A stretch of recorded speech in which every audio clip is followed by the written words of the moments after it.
Հասարակական քաղաքական կյանքում երիտասարդների ներգրավվածությունը մեծացնելու համար հայկական վերածնունդ կուսակցության առաջնորդ Արթուր Բաղդասարյանը հանդիպել է երիտասարդների հետ։ Պետության զարգացման ու առաջընթացի լավագույն բանաձևն ըստ նրա կրթված ու իրավագիտակից երիտասարդությունն է։ Երիտասարդությունը դա գանձ է։ Երիտասարդ մարդը դա յուրաքանչյուր պետության ու հասարակության հարստությունն է։ Այսօրվա երիտասարդը վաղվա մեր երկրի կառավարիչն է, եւ մենք պետք է երիտասարդ մարդու նկատմամբ ցուցաբերենք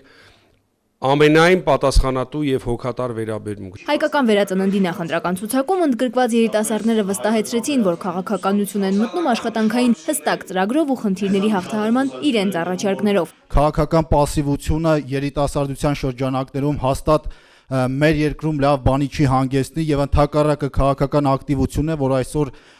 շատ հարցերի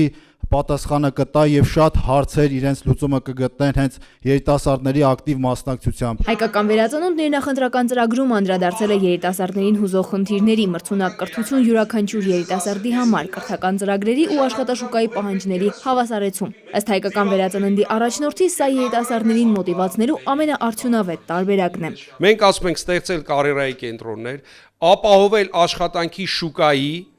եւ կրթության սերտ կապը եւ մոտիվացնել բարձրագույն ու մասնագիտական կրթությունը։ Հայկական վերածնունդն առաջարկում է ստեղծել ինովացիոն ֆոնդեր, որոնց միջոցով երիտասարդներից կգնեն հետաքրքիր ու նորարարական բիզնես գաղափարները, կանխելով գիտական մտքի արտահոսքը։ Մարիաննա Դանիելյան, Նարեկ Գալստյան, ժամը լրատվական։